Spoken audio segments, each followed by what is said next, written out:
Good morning, good afternoon, good evening, wherever you are. My name is Choma, and I am super delighted to be having this session with our MD, Mr. Chinedu Abanobi. So, thank you so much for taking the time out to have this session with us, to enlighten us and give us your own side of your perspective about the industry and how Fieldbase is going so far. So thank you so much. Would you like You're to welcome. greet those viewers? Good morning, good afternoon, good evening, wherever you are. And yeah, it's my pleasure to be doing this stuff. It's feels slightly awkward, but but yeah, I'm sure we'll have a good time. Yes, I believe so. Thank you so Yes. much. Yeah. Okay, so I'm going to be asking you a series of questions, Okay. and I'd like you to give me your most honest response. Okay. Be very honest. Don't mind. I don't think anything. honesty is something you ask a CEO for. You're right. Okay. Okay. So the first question is slightly informal. Okay. Could you tell us more about yourself? Who exactly is Mr. Chinedu Abanobi? I am a family man. I am married and I have three beautiful kids. I am an engineer by education and by profession, and I also run a business. And yes, that is me in a nutshell. That's Yes. lovely. Yes. I was hoping you'd say something like, I'm a fun-loving person. I enjoy watching cartoons. Well, Something like that. I am a bit of a sci-fi geek. And so yes, in terms of what I do for entertainment, if I were to watch a series, I don't get to watch a lot of TV these days because there's always something stopping you Yeah. from doing it. But yes, if I were watching something, it would probably be sci-fi. If I wanted to focus on something, but sci-fi documentary. If not, then I'm usually watching an action film that I don't have to think about. Same here. Okay, that's lovely. I also love action movies as well. I don't get to watch a lot of movies these days because I love researching. So I think it's something we both have in common. Good. All right. The next question is being an MD comes with a lot of unique challenges. Could you tell us what a typical day is like for you, and how is it? How do you manage everything that goes on in your life on a normal day? Well, you are right. Being an MD comes with challenges, but also with a lot of fulfillment. There's no typical day.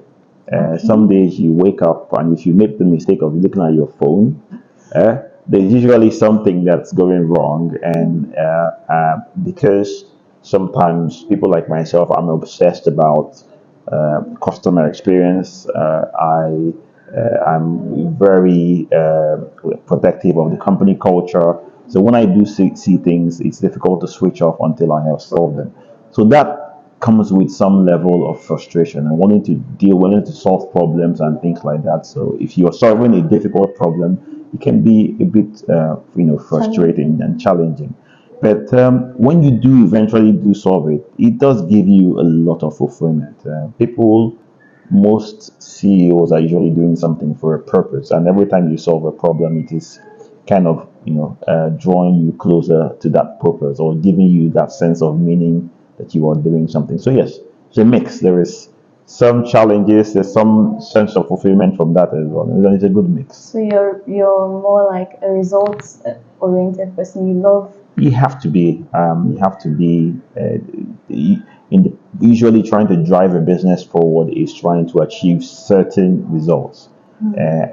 So yes, every day, if you sleep and come up with an idea, the only way you achieve that is by creating a couple of results that you're working towards. So yes, you have to be driven to try and achieve those. How do you juggle the whole? Well, I have to say, it's challenging. You have a family obviously that you're constantly trying to give time to, and then you have a growing business that also comes with quite a lot of demand on your life. I think the one thing to do is always to continue to assess what priorities are, what your priorities should be, and the best use of your time. I am finding that as a business growing, in fact, as a business owner, you learn very quickly that you have to delegate. If you don't learn it, it gets forced on you. If not, you will break down. So, I'm lucky enough that I do have reliable people that, I am now beginning to increasingly delegate things to. And while I'm also trying to focus on what is the best use of my time, and focusing on those sort of things. I like the fact that you mentioned you're having to delegate responsibilities to the team you're building. Yeah. So, this is a funny question. Yeah. What team would you say gives you less stress or less trouble? I think there are no teams. Every team has its good and bad days, and because there is a slight bias. I am an engineer, so the technical things are easy for me to kind of get sunk into. So I do spend a lot of time working with the technical guys. But every team just have these challenges. Some days I'm working with the accounts team. I may not be an accountant, but there's usually a technical solution to the problems that they have, and so that gets me stuck into doing that as well. But it's some days some departments have challenges. Some days they're winning. So there is no one that is constantly giving me stress. All of them do present their own challenges that you have to kind of help guide them through. All right, okay, that's true. Moving on, we're going to be looking at the insights of the industry, and I would like to ask, amid the recent connectivity challenges across Africa, how is Fieldbase helping businesses? So I think we're helping businesses a lot, and we are an engineering company. So not only are we enabling or helping get people who are either underserved or unserved connected, but we're also looking at what the use cases for that connectivity is, and we're building solutions that allows them to extract maximum value from it. Africa is still there's a lot of unconnected people in Africa. So the challenge is huge. The places are not connected a lot. So from a field based, I think it's exciting because though there's a lot of uncovered areas, it's exciting to know that we are part of the solution to that, and we keep chipping our way at it, every day.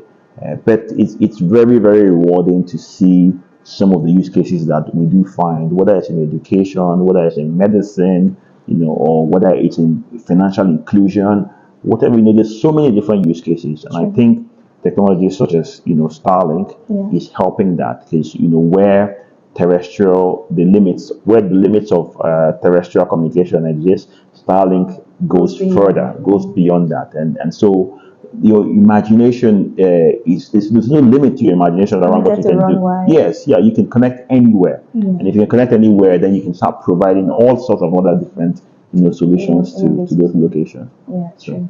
Thank you so much.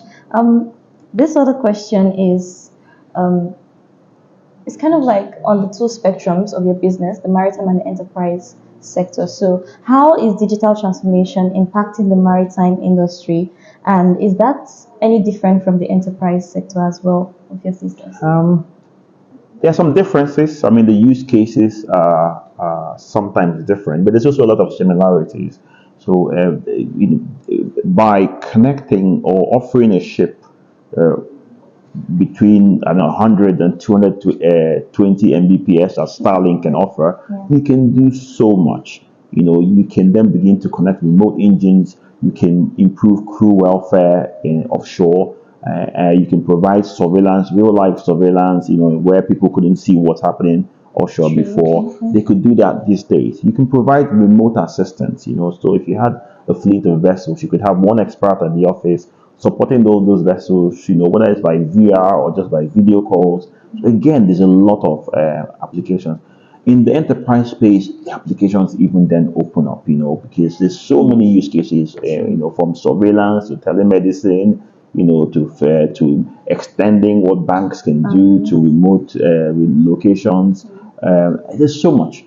So yes, there's use cases are different in some cases, but I think both divisions are able to, I guess, digitize or digitalize businesses and yes, help that transformation in both divisions. I have a very interesting question for you, and I would really, really like to know your answer on this one.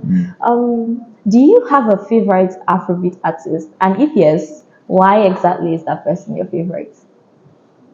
I'm a Burna Boy guy, so Oh my I would god. not. I think for me, I listen to the lyric of songs, and so sometimes it's good to come across a song that there is a deeper meaning to. I like the other songs that you can dance to and things like that. Afrobeat artists are doing amazing things across the world. Yeah. But sometimes I like to listen to a song and hear something new, hear something that gets me thinking. Thinking And I think that exactly. yes, Burna Boy kind of delivers that sort of So do stuff you for me. like? Can you give us like one of his songs? It is an ordinary person, common Yeah, person, common person. common person. That's a good Yeah. one. It's a Yes. very, very nice album. I think Burna Boy is from Rivers State. Ah, Well, I think that's a very, very nice one. For okay. me, I don't necessarily have a favorite Afrobeat artist, but when growing up, I listened to P Square a lot. Ah, Their beats and their song really got me. yeah. And then I got to hear their songs more during traditional marriages. So I just liked their songs. I like what's his name, Kiss Daniel as well. Yes, I also Yes, like yes, his yes. I, Daniel. I I had like playlists where I'd say, wow, I have too many of these guys' songs on my playlist, but I think he's very good as well. I Yeah. think the reason why I started liking him was because he was very handsome. But then Well, I can't like him for that reason. you wouldn't. All right, so Fieldbase is known for being at the cutting edge. Yeah. So, what is one innovative project that your company is currently working on and that you think will be most impactful, like currently? We're working on so many different things. So, I mean, one of the things we're working on is a product we call, in the maritime space, it's a product we call Offshore Cross. And what Yeah. we're doing is we're integrating sensors that exist on a vessel to help both the guys on the vessel and the people in a control room, for instance, Onshore, okay. improve operational awareness. Okay. So, for instance, you'd have a radar that is sweep a longer distance, but the output from that radar feeds a system that we have developed, which then gets, for instance, another sensor like a camera Okay. to point in a particular direction. For those on the vessel and off. Yes, so both those on the vessel and those onshore Yeah. can see the same thing. So Okay. the people onshore are now contributing to the situational awareness of the vessel. This is So really beautiful. And that was done by Fieldbase. it was all done by Fieldbase. We integrated the hardware, but we built the software. We built Wow. everything that's doing that. That is beautiful. Yeah, and in the onshore space, we're doing quite a lot. But if I were to pick one of them, we're currently working with a few banks to try to extend the reach of what they can do from a bank in an urban area to Oh, a rural area. So, today we can get a market woman somewhere providing, she could be a super agent, agency banking. She Yeah. can provide all sorts of digital services, financial services in her little village, in her little Stressless. market. Yes, it's stressless. That's Yeah, beautiful. so, yeah. I really, really enjoyed talking with you and having this brief session with you. Thank you so much. You're And welcome. if you've come this far in this video, thank you so, so much for watching. And I would like to let you know that we are coming up with a lot more valuable and educative content and innovative content as well. Yes, so please don't forget to leave a comment, subscribe, like this video, share it as well. And yes, we'll see you next time. Stay safe, stay innovative, and see you soon. Bye. See.